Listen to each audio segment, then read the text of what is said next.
Halo kawan Kawan pajak. pajak, Kembali lagi dengan podcast pajak ceria. ceria. Oke, kembali lagi dengan saya Sarah Prasilia dan juga saya Tulus Dwi Atmanto. kita kembali memberikan informasi update terkait aturan perpajakan terbaru nih. Iya, semoga nanti akan bisa memberikan tambahan informasi kepada kawan pajak semua. Betul. Nah, Ini pada episode kali ini podcast episode kali ini kita akan memberikan informasi tentang apa nih? terkait gratis lagi nih Mas. Ada yang gratis-gratis Iya. lagi. Gratis apa tuh? Gratis PPN tentunya. Diatur dalam PMK 61 tahun 2024 yang terbit di tanggal 19 September 2024. Nah, seperti apa detailnya? Kita akan bahas lebih lanjut dalam Podcast pajak Pajak ceria. Ceria.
Tadi ada batasan itu tadi Mas? Batasan yang 2 miliar ya. Nah, kalau untuk di atas nilai yang di atas 2 miliar.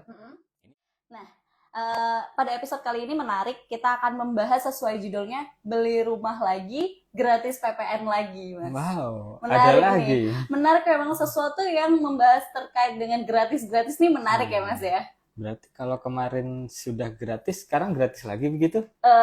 Akan kita bahas lebih detail, tentunya nanti simak ya kawan pajak. Oke, untuk menjawab terkait dengan pertanyaan yang tadi mengenai gratis-gratis PPN ini, kita akan bahas lebih detail ya. Mungkin buat kawan pajak yang sebelumnya udah kelewat dengan informasi terkait insentif pajak yang diatur dalam PMK 7 tentunya ya. Ada insentif sebelumnya ya Mas ya, yaitu PMK 7. PMK 7 tahun 2024 ya. Tahun 2024. Nah, ini ada yang baru lagi nih, PMK 61 tahun 2024 dan masih terkait dengan insentif DTP untuk PPN penyerahan rumah. Penyerahan rumah. Atau pembelian rumah ya. Oke, menarik nih ya kawan pajak. Nah, oke, ini adalah PMK terbaru yang dikeluarkan oleh Kementerian Keuangan yang baru banget terbit nih di tanggal 19 September ya Mas ya. Masih fresh ya. Meskipun sekarang udah bulan November sih, tapi masih ada kesempatan buat kawan pajak yang ingin memanfaatkan insentif ini. Masih ada 2 bulan lagi nih. Oke, kita langsung aja kali ya Mas ya. Kalau sebelumnya ada PMK 7 dan juga ada PMK 7, nah kemudian sekarang ada PMK 61. Mungkin ada persamaan atau perbedaannya seperti apa Mas? Mungkin dari latar belakangnya? Mungkin ada kawan pajak yang terlewat PMK 7. Nah, kita kemarin juga sudah IG live juga ya, terkait PMK 7. Mungkin masih ada di feed kita. Masih ada ya? Iya, masih. Kalau misalnya kemarin kelewat informasi terkait dengan PMK 7 bisa dicek-cek lagi di feed kita. Iya, atau di YouTube kita ada juga. Boleh, ya? Iya, ada di juga. YouTube, apa tuh YouTube KPP Pratama Banteng. KPP Pratama Banteng ya, bisa dan juga dicari. Podcast Pajak Ceria. Ada di sini nih. Oke. Gimana Mas tadi? Oh iya. Jadi PMK 61 tahun 2024 ini kan judulnya saja insentif tambahan nih. Tambahan ya? Oh, jadi bukan revisi? Bukan jadi, ya? Bukan merubah PMK 7. PMK 7 masih berlaku sampai dengan Desember. Oh iya, memang kan ada 2 periode ya Mas di PMK 7 itu, ada periode Januari sampai Juni 100% DTP-nya. Juli sampai Desember 50%. Gitu. Jadi terus kalau yang PMK 61 ini PMK 61 ini dari judulnya insentif tambahan. Jadi menambah lagi. Sudah ada insentif PMK 7, ada lagi tambahan PMK 61. Wah, luar biasa. Terus terkait apa itu Mas? Latar belakangnya bagaimana? Jadi masih mirip-mirip PMK 7 ya. Jadi untuk memberikan stimulus pertumbuhan ekonomi, terutama di sektor perumahan atau real estate. Properti ya? Iya, jadi supaya masyarakat ini lebih tertarik lagi untuk melakukan pembelian rumah. Oke, jadi ini mendorong untuk pertumbuhan ekonomi ya Mas ya? Iya, terutama di sektor real estate. Real estate, oke. Jadi karena memang dengan adanya pembangunan rumah ini kan memang ada multiplier efek ya Mas ya, dari mulai pembelian bahan bakunya, kemudian tenaga kerjanya ya. Jadi itu yang didorong supaya pertumbuhan ekonominya lebih maju dari gitu satu ya. rumah itu mungkin kan ada banyak pihak yang terlibat ya, mulai dari pekerjanya, pekerjanya mungkin perlu asupan nutrisi, membeli di warung-warung terdekat mungkin. Nah, disitulah multiplier effect ya. Iya, betul-betul. Oke, terus bedanya apa Mas sama yang kemarin? Oke, mungkin nanti akan kita jelaskan saja ya bagaimana peraturan di PMK 61 ini terkait insentif tambahan. Nah, untuk PMK 7 mungkin bisa informasinya bisa dilihat kembali di feed IG live kita atau di YouTube. Nah, terkait PMK 61 ini masih sama. Pokok kebijakannya seperti apa? Pokok-pokok kebijakannya jadi masih sama atas rumah tapak. Rumah tapak ya. Termasuk ruko, rumah toko ataupun rumah kantor yang digunakan sebagai tempat hunian ya, ada tempat hunian. Lalu rumah susun juga dapat termasuk ya, rumah susun. Nah, kalau apartemen termasuk juga ya? Apartemen harusnya masuk rumah susun ya. Masuk kategori rumah susun. Kategori rumah susun, cuma namanya saja kan agak lebih modern seperti itu ya. Kalau rumah susun sama bedanya cuma di modern aja gitu ya. Oke, terus lanjut Mas. Selanjutnya untuk PMK 61 ini masa pajaknya. Nah, ini diberikan untuk masa pajak September sampai dengan Desember 2024. Oh, itu kenapa dia disebut insentif tambahan ya, bukan merevisi atau perubahan dari PMK sebelumnya ya. Jadi karena periodenya tadi ya Mas ya? Iya, periodenya. Kalau PMK 7 kan dari Januari sampai Desember.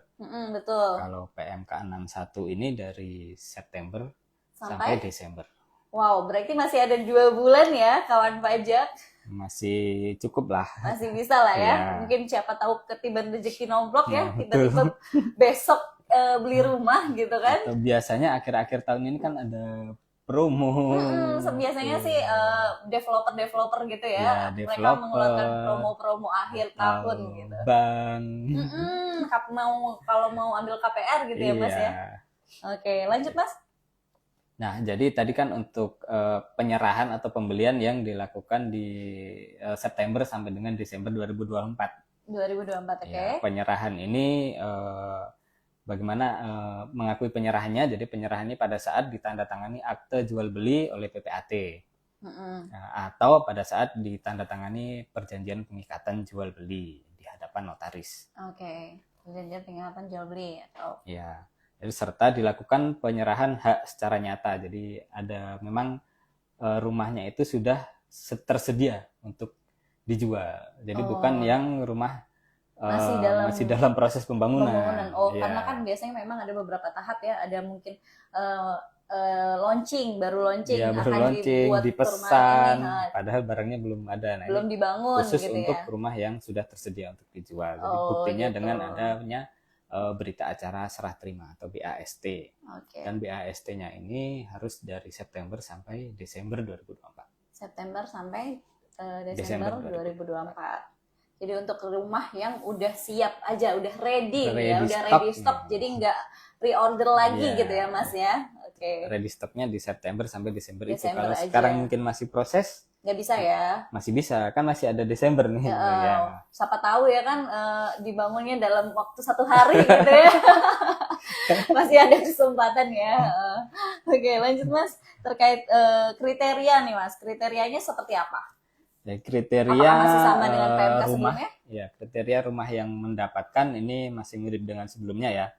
Jadi rumahnya itu memiliki kode identitas rumah atau KIR.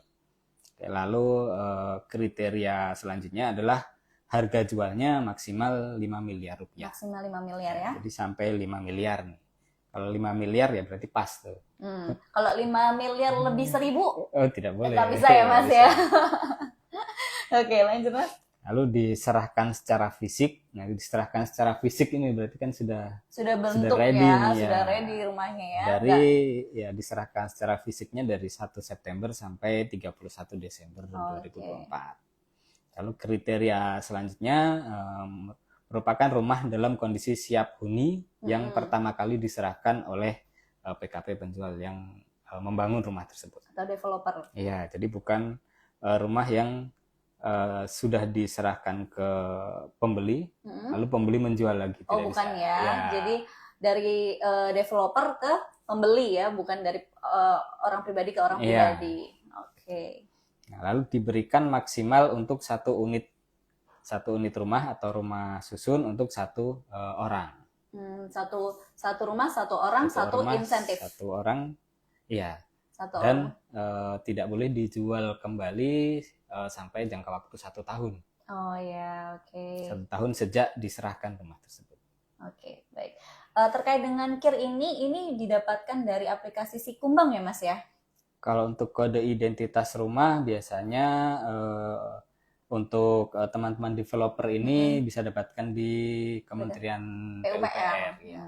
Jadi harus sudah didaftarkan di dalam aplikasi yang dari Kementerian PUPR ya, betul, rumah tersebut. Jadi harus sudah ada nomor KIR-nya. Gitu. Oke, kriteria selanjutnya Mas? Ya, kriteria selanjutnya terkait dengan pembelinya. Iya, pembelinya, subjek pajaknya ya. Pembelinya ini kalau WNI ini harus memiliki NPWP atau NIK. NPWP atau NIK ya. Lalu kalau untuk WNA ini harus memiliki NPWP. Sesuai peraturan WNA ya. Kalau terkait WNA ini kan ada ketentuan khusus terkait kepemilikan rumah ya. Nah, ini harus diperhatikan bagaimana nanti legalitasnya ya. Sesuai ketentuan yang berlaku ya. Betul. Kemudian? Nah, kemudian bagaimana kalau wajib pajak ini sudah memperoleh insentif terkait dengan PMK 7. Nah, itu sudah gimana? Pernah membeli. Terus kemudian ternyata insentif di PMK 61 ini lebih besar gitu ya. Karena kan kalau yang memanfaatkan PMK 7 di periode 2, tahap 2, berarti kan dari Juni sampai Desember itu insentifnya sebesar 50% nih. Nah, kemudian dengan adanya PMK 61 ini jadi mereka tambahan 100%. Iya, jadi 100%. Mungkin gimana tuh, Mas? Nah, jadi kalau wajib pajak nih yang sudah membeli dan mendapatkan insentif terkait dengan PMK 7, ini bisa membeli unit baru.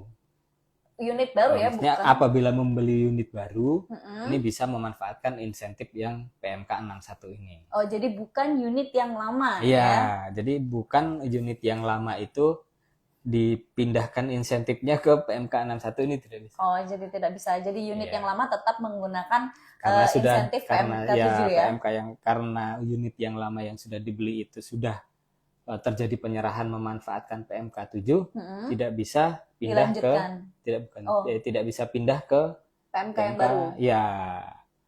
Jadi tidak bisa pindah dari yang 50% ke 100%. Tapi kalau membeli unit baru, nah ini bisa memanfaatkan yang PMK 61 ini. Oh, begitu. Ya. Atau kalau kawan pajak baru membeli di bulan ini, November Desember, bisa langsung memanfaatkan yang PMK 61 ini 100%. Jadi tidak harus PMK 7 dulu lalu insentif tambahan, tidak. Gitu. Jadi bisa memanfaatkan yang PMK 61 ini. Jadi kalau di PMK 7 kan kemarin ini adalah rumah pertama atau rumah baru bagi wajib pajak. Nah, kalau ini nggak berlaku seperti itu ya, Mas ya? Jadi bisa rumah kedua, rumah ketiga gitu ya? Bisa. Bisa ya? Oke. Jadi bedanya di situ ya? Terkait dengan pengenaannya Jadi yang sudah pernah mendapatkan insentif PMK 7 tidak bisa memanfaatkan dengan objek yang sama ya. Ya, dengan rumah yang dengan sama rumah itu yang tidak sama, bisa tidak memanfaatkan PMK 61. Jadi nggak boleh double ya. Iya. Tapi kalau tidak beli boleh pindah lagi, juga. Kalau beli lagi unit bisa. lagi bisa gitu. Atau kawan pajak. Kan ada insentif terkait dengan rumah, kalau biasa dibilang tuh rumah subsidi tuh yang dibebaskan. Ya. Nah, atau biasanya di PMK 60 tahun 2023. Nah, itu bisa lagi memanfaatkan kalau membeli unit yang baru yang bukan terkait PMK 60. PPN-nya hanya sampai dengan 2 miliar. Gitu. Yang dibebaskan hanya di 2 miliarnya saja. Ya, kalau nilai rumah itu 2 miliar rupiah sampai 5 miliar harganya. Itu PPN-nya yang dibebaskan hanya senilai nilai insentifnya ya. Nilai insentifnya kalau misalkan nilai rumah ini 3 miliar atau harga PPN yang dibebaskan itu hanya 11% kali 2 miliar. Diberikan PPN yang selisihnya yang di atas 2 miliar kan 1 miliar. Itu harus dibayar sendiri. Ditanggung pemerintah. Jadi yang dibebaskan hanya batas maksimalnya sampai dengan harga misalnya rumah 2 miliar. Rumahnya nilainya tadi berapa Mas? Misalnya katakan 1M gitu ya. Masih dalam masuk kriteria ya kan? 2 miliar batasnya 5M ya. 5 miliar. Berarti itu PPN-nya harus dibayar pembeli. Karena rumahnya nilainya. Terus pembayaran uang muka 2 miliar itu pembayaran pertama ya, atau cicilan pertama atas rumah. Ada PPN ya. Ada PPN tapi di 1 September 2024. Pembeli tidak. Jadi kalau sudah pernah membayar uang muka sebelum 1 September itu tidak bisa memanfaatkan insentif PMK ini. Gitu. Jadi yang udah terlanjur ternyata DP duluan di bulan Agustus gitu ya, nggak bisa ya Mas ya? Nggak bisa ya. Jadi memang harus startnya di 1 September 1 ya. September. Dan BAST-nya juga diserahkan di maksimal tanggal 31 Desember. Betul. Gitu. Jadi hanya periode 1 September sampai 31 Desember 2024 kawan pajak. Udah mulai dari bayar DP sampai penyerahan rumah tersebut ya, Mas ya. Itu dari 1 September sampai 31 Desember. Nah, terkait pembuatan fakturnya nih Mas, gimana?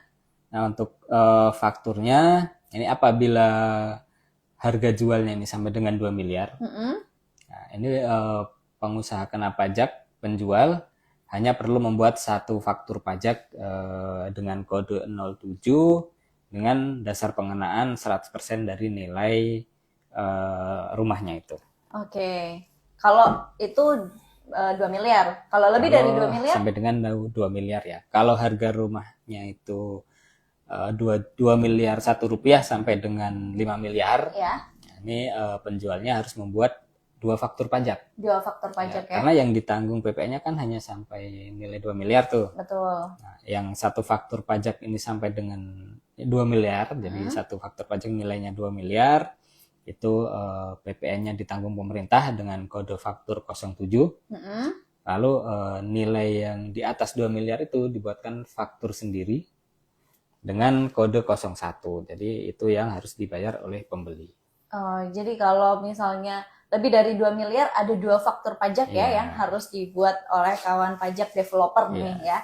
Terkait dengan ini kan transaksi yang dilakukan oleh developer, jadi terkait pembuatan fakturnya nih ternyata ada 2 macam nih. Jadi kode 01 dan juga 07. Kalau untuk yang ditanggung pemerintah itu menggunakan 07 ya Mas ya? Iya. Nah ini ada di sini perbedaan dengan PMK 7 lagi nih.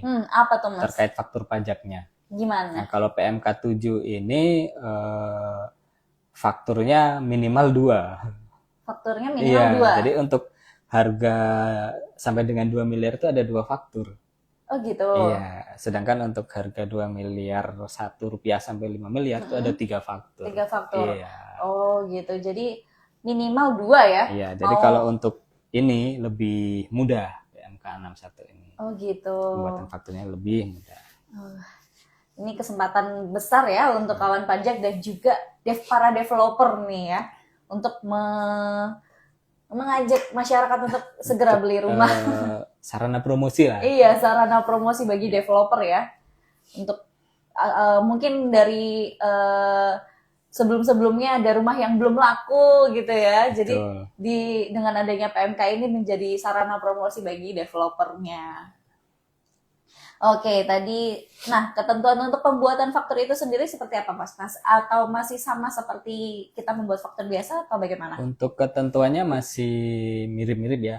Jadi harus mencantumkan NPWP atau NIK pembeli. Harus ya di sini ya. Lalu mencantumkan kode identitas rumah di nama barang. KIR-nya itu tadi ya Mas ya? KIR-nya harus dicantumkan. Jadi nama barangnya misalkan rumah Blok A perumahan Blok A nomor berapa? Nomor 1. Oke. Nah, dicantumkan di situ KIR nomor KIR-nya. Oke. Harus benar-benar detail ya, terkait dengan uraiannya. Lalu memilih jenis ketentuan yang sesuai. Jadi pada saat pengusaha kena pajak ini membuat faktur pajak dengan kode 07, nah di situ ada pilihan berdasarkan ketentuan apa. Ada pilihannya. Itu. Pilihan insentifnya itu kena insentif apa gitu ya. Betul. Jadi harus memilih yang sesuai dengan PMK 61 tahun 2024. Ada pilihannya banyak di situ dicari. Kalau tidak menemukan PMK 61, nah, kawan pajak perlu mengupdate kode cap. Kode cap. Ada menu kode cap di menu referensi e-faktur, itu ada sinkron saja atau update perbarui. Gitu. Ya nanti akan muncul ketentuan-ketentuan terbaru. Oh baik. Jadi untuk ini catatan untuk kawan pajak developer ya. Jadi jangan lupa untuk kalau misalnya ada transaksi terkait dengan pemanfaatan PMK 61 ini, jangan lupa untuk update aplikasi e-fakturnya pada referensi cap fakturnya kode cap fakturnya ya. Karena di situ nanti akan update terkait dengan pilihan PMK. Iya, pilihan ketentuan terbaru baik untuk PMK 61 maupun yang sebelumnya. Lainnya. Mungkin ada lagi yang selanjutnya. Betul. Nah, nanti sehingga aplikasi e-faktur ini bisa diidentifikasi kalau faktur yang dikeluarkan itu menggunakan insentif di PMK 61 ini. Iya. Jadi kami atau kita nih yang di kantor pajak juga tahu wajib pajak memanfaatkan nih. Iya. Gitu. Jadi karena kan banyak ya insentif yang sebelum-sebelumnya, jadi kita tahu wajib pajak ini memanfaatkan insentif yang mana. Iya, kalau untuk penyerahan 07 ini secara default dibuatkan faktur itu belum secara otomatis ditanggung pemerintah fakturnya. Gitu. Iya, belum ditanggung pemerintah atau belum pasti kan kawan pajak atau wajib pajak yang membuat faktur ini yang 07 itu belum pasti yang ini gitu, belum pasti yang memanfaatkan sesuai PMK 7 maupun PMK 61 ini. Iya, karena kan jadi harus dipilih sendiri oleh si pembuat faktur itu tadi. Iya. Karena memang semua insentif DTP itu menggunakan 07 ya Mas ya? Iya. Cuman kita nggak tahu ini memanfaatkan PMK yang mana. Ya, identifikasinya melalui pilihan dari pembuatan faktur itu tadi. Kalau tidak salah tuh secara default itu secara otomatis dia akan memilih penyerahan ke kawasan bebas. Gitu. Iya. Kalau defaultnya seperti itu, kalau tidak dipilih ya. Makanya kalau kawan pajak tidak memperhatikan, tidak memilih. Nah, apabila ada kesalahan kan kita di kantor pajak tidak bisa ini ya, mengidentifikasi ini fakturnya salah sehingga harus dibetulkan. Tidak bisa. Karena ini memilih yang salah. Gitu. Nah, memungkinkan nggak Mas kira-kira dalam pembuatan faktur ini salah, terus kemudian wajib pajak jadi tidak bisa memanfaatkan insentif ini? Nah, nanti akan kita bahas. Ya, ada di selanjutnya. Lalu selain membuat faktur pajak yang sesuai nih, PKP penjual ini juga harus membuat laporan realisasi PPN DTP. Laporan realisasinya cukup melaporkan faktur pajak ini di SPT PPN. Jadi dengan melaporkan SPT PPN itu sudah dianggap melaporkan realisasi. Oke, jadi untuk kawan pajak PKP atau developer jangan lupa untuk melakukan pelaporan realisasi ya, dengan cara melaporkan SPT masa PPN-nya. Oke, lanjut Mas, terkait ruang lingkup dari insentif ini seperti apa batasannya? Nah, ini yang tadi ya barusan ya PPN DTP ini tidak berlaku apabila objek yang diserahkan ini bukan rumah tapak atau rumah susun sebagaimana yang dimaksud tadi. Kalau rumah keong enggak ya Mas ya? Berarti bukan yang mendapatkan fasilitas ini ya Mas ya. Atau rumah pohon. Iya, rumah pohon juga bukan ya, kawan pajak. Karena tidak menapak itu, bukan rumah tapak. Ngawang ya. Oke, lanjut Mas. Lalu tidak mendapatkan fasilitas lagi apabila sudah ada pembayaran uang muka atau cicilan sebelum 1 September. Itu tadi ya, apabila ada pembayaran sebelum 1 September maka tidak bisa ya mendapatkan. Tidak bisa memanfaatkan. Lalu selanjutnya penyerahan rumah secara fisiknya dilakukan sebelum 1 September 2024 atau setelah 31 Desember 2024. Nah ini nih Mas, kadang yang mungkin sering terjadi dan mungkin bisa terjadi ya apabila ternyata developer mundur nih Mas. Jadi penyerahan BAST-nya itu dilakukan melebihi tanggal 31 Desember. Jangan sampai terjadi. Jangan sampai terjadi ya, karena kalau seperti itu kawan pajak tidak bisa memanfaatkan insentif ini. Fasilitasnya tidak bisa dimanfaatkan. Oke, lanjut Mas. Lalu selanjutnya yang tidak bisa mendapat fasilitas adalah rumahnya sudah dijual kembali atau dipindah tangankan sebelum 1 tahun. Ya, misalkan pembeli tadi baru 1 bulan, misalkan harganya naik, tiba-tiba dijual, nggak bisa. Meskipun kepepet juga nggak boleh, Mas. Siapa tahu. Atau mungkin harus para di-keep maklar dulu rumah 1 gitu. tahun. Nggak bisa, harus di-keep ya. Iya. Oke. Para maklar bisa memanfaatkan, tapi kan harus di-keep dulu 1 tahun. Di-keep dulu 1 tahun, iya betul. Nah, lalu tidak membuat faktur pajak sesuai ketentuan yang tadi. Itu juga tidak bisa mendapat fasilitas ini. Oh, jadi kalau misalnya tadi ternyata lupa milih PMK yang dipilih dalam pembuatan faktur tadi juga nggak bisa ya Mas ya? Atau tidak mencantumkan KIR-nya. Atau yang seharusnya buat 2 faktur cuma 1 faktur. Oh, itu sayang sekali ya. Jadi mohon diperhatikan terkait pembuatan faktur ini baik oleh developer dan juga para pembelinya. Jadi pembeli itu juga wajib untuk mengecek faktur pajak yang sudah dikeluarkan oleh developer ya. Iya. Sayang sekali katanya sayang sekali ya harus membayar kembali. Betul. Oke, lanjut Mas. Lalu PKP tidak melaporkan laporan realisasi atau SPT PPN-nya. Oh itu ya. Harusnya sih udah ya, karena PKP jadi wajib melaporkan SPT Masa PPN setiap bulannya. Kalau PKP biasanya memang sudah melaporkan ya, harusnya tidak menjadi masalah kalau ini. Nah, lalu yang tidak bisa mendapat fasilitas lainnya adalah tidak mendaftarkan BAST di aplikasi Sikumbang. Oke. Nah ini BAST. Ini aplikasi dari PUPR ya? Iya, PUPR. Oke.